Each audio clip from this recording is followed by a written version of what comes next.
Hello, everybody. I just want to try this out. I don't even know if this is going to be published on YouTube or not, but I kind of want to just read this book and um, read it aloud. See, because like somebody told me once that I have a voice that would be really good for a podcast, so I'm just going to try to do that and listen to it, see if it would even be a good idea. So, all right, I'm going to read this book, Fathers and Sons, by Ivan Turgen Turgenev. All right. Well, Hayo, cheers. Still nothing in sight, asked the gentleman on the 20th of May, 1859, as he came out on the porch of the Stagecoach Inn on the road to dash dash dash. Hatless in a dusty overcoat and checked trousers, he looked a little over 40. He was addressing his servant, a chubby fellow with small dim eyes and a whitish fuzz on his chin. Everything about the servant, his ingratiating suadsvili, his pomaded, vari-colored hair, even his single turquoise earring. In short, everything distinguished him as belonging to a new, emancipated generation of servants. He looked down the road indulgently before answering. No, sir, still nothing in sight. Nothing in sight? Repeated the gentleman. Nothing in sight, the servant answered again. The gentleman sighed and sat down on a bench. Let us introduce the reader to him while he sits, his legs gathered up under him, pensively waiting. His name is Nikolay Petrovich Kirsanov. He has a comfortable estate 10 miles from the inn, with 200 souls, or 2,000 fields, as he has put it since establishing a farm by subdividing and leasing land to the peasants. His father, a frontline general in 1812, semi-literate course. Um, well, this book ends up being a little too big words for me, TBH right now. So I think I might read a different book for this project. Let's see. I'm going to read Horse Rising. This is an amazing book. I absolutely love it. And hopefully the words in it will be a little easier to understand because can you even see that? Yeah, because it is a bit of an easier read. It's definitely more modern, more easy to read for sure. This is what it looks like. It's a great book. If you haven't read it, read it. All right, let's see if I could just read the first chapter. Okay, or the first few lines. So, Horse Rising by Dan Abnett. Part 1, The Deceived. I was there, the day Horus slew the Emperor. Supposed to read that?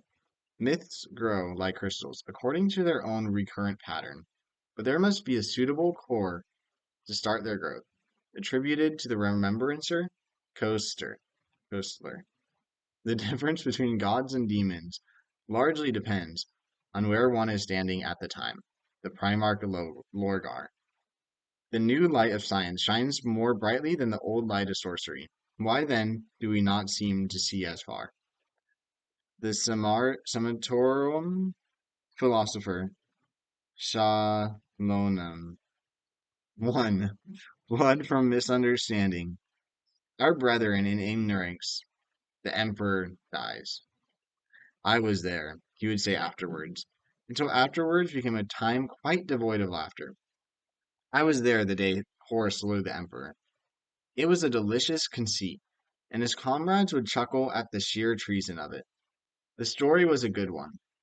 Torgodon would usually be the one to cajole him into telling it. For Torgodon was the joker, a man of mighty laughter and idiot tricks. And Loken would tell it again, a tale rehearsed through so many retellings, it almost told itself. Loken was always careful to make sure his audience properly understood the irony in his story. It is likely that he felt some shame about his complicity in the matter itself, for it was a case of blood spilled with misunderstanding. There is a great tragedy implicit in the tale of the Emperor's murder, a tragedy that Logan always wanted his listeners to appreciate. But the death of Sejanus was usually all that fixed their attention. That and the punchline. It had been, as far as the warp delighted horologs could attest, the 203rd year of the Great Crusade. Logan always set his story in its proper time and place. The 203rd year of the Great Crusade. Logan always set his. Did I read that? Oh yeah, I misread some stuff. Oops. The commander had been War Master for almost a year. Since the triumphant conclusion of the Olenor campaign, and he was anxious to prove his newfound status, particularly in the eyes of his brothers. War Master. Such a title. The fit was still new and unnatural. Not yet worn in. It was a strange time to be abroad among stars. They had been doing what they had been doing for 2 centuries, but now it felt unfamiliar. It was the start of things, and an ending too. The ship of the 63rd expedition came upon the Imperium by chance. A sudden etheric storm, later declared providential by Malogust, forced a route alteration, and they translated into the edges of the system comprising 9 worlds circling a yellow sun. Detecting the shoal of rugged expedition warships on station at the outsystem edges, the Emperor first demanded to know their occupation and agenda. Then he painstakingly corrected what he saw as the multivarious errors in their response. Then he demanded fealty. It was, he explained, the Emperor of mankind. He was stoically shepherded his people through the miserable epoch of warp storms, through the age of strife, sanctually maintaining the rule and law of man. This had been unexpected of him, he declared. He had kept the flame of human culture alight through the aching isolation of old night. He had sustained this precious vital fragment and kept it intact until such time as the scattered diaspora of humanity re-established contact. He rejoiced that such a time was now at hand. His soul leapt to see the orphan ships returning to the heart of the Imperium. Everything was ready and waiting. Everything had been preserved. The orphans would be embraced to his bosom, and then the great scheme of rebuilding would begin, and the Imperium of mankind would stretch itself out again across the stars, as was its birthright, as soon as they showed him proper fealty, as Emperor of mankind. The commander, quite entertained by all accounts, sent Hastar Sejanus to meet with the Emperor and deliver greeting. Sejanus was the commander's favorite, not as proud or irascible as Abaddon, nor as ruthless as Sidiri, nor even as solid and venerable as Iacton Cruze. Sejanus was the perfect captain, tempered evenly in all respects, a warrior and a diplomat in equal measure. Sejanus's martial record, second only to Abaddon's, was easily forgotten when in company with the man himself. A beautiful man, Loken would say, building his tale. A beautiful man adorned by all. No finer figure in Mark IV plate than Hastur Sejanus. That he is remembered and his deeds celebrated, even here amongst us, speaks of Sejanus's qualities, the noblest hero of the Great Crusade. That was how Loken would describe him to the eager listeners. In future times, he would be recalled with such fondness that men will name their sons after him. Sejanus, with a squad of his finest warriors from the 4th Company, traveled in system in a gilded barge, and was received for audience by the Emperor at his palace on the 3rd planet, and killed, murdered, hacked down on the onyx floor of the palace, even as he stood before the Emperor's golden throne. Sejanus and his glorious squad, Deimos, Malsander, Gorthoi, and the rest, all slaughtered by the Emperor's elite guard and so-called Invisibles. Wow, this is a long chapter. Oh my goodness. Wait. Okay, let's just get to the ending of the paragraph. Um, yeah, let's finish this. Apparently, Sejanus had not offered the correct fealty. Indelicately, he had suggested there might actually be another emperor. The commander's grief was absolute. He had loved Sejanus like a son. They had warred side by side to effect compliance on to effect compliance on 100 worlds. But the commander, always sanguine and wise in such matters, told his signalmen to offer the emperor another chance. The commander detested resorting to war, and always sought alternative paths away from violence, where such were workable. This was a mistake, he reasoned, a terrible, terrible mistake.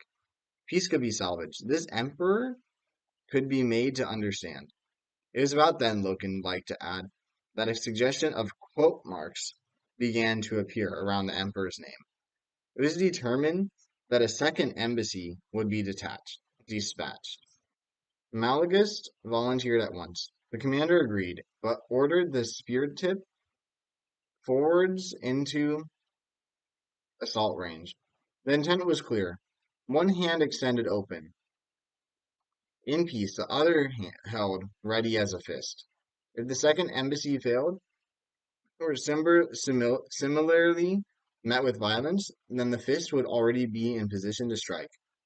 That somber day, Loken said, the honor of the spear tip had fallen, by the customary drawing of lots, to the strengths of Abaddon Torgodon, Little Horus, Axaman, and Loken himself. At the order, battle musters began. The ships of the spear tip slipped forward, running under obscurement. On board, Stormbirds were hauled into their launch carriages, weapons were issued and certified. A list of moments were sworn and witnessed.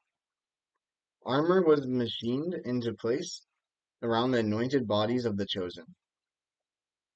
In silence, tense and ready to be unleashed, the Spear Point watched as a shuttle convoy, bearing Malagurst and his envoys, arced down towards the third planet.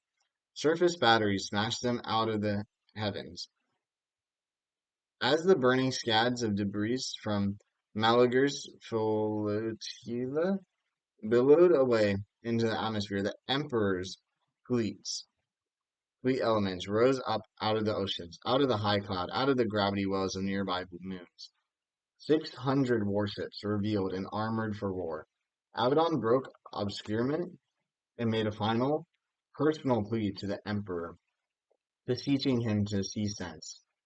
The warships began to fire on Abaddon's spear tip. My commander, Abaddon relayed to the heart of the waiting fleet, there's no dealing here. This fool impostor will not listen. And the commander replied, illuminate him, my son, but spare all you can. That order notwithstanding, avenge the blood of my noble Sejanus. Decimate this emperor's elite murderers, and bring the impostor to me.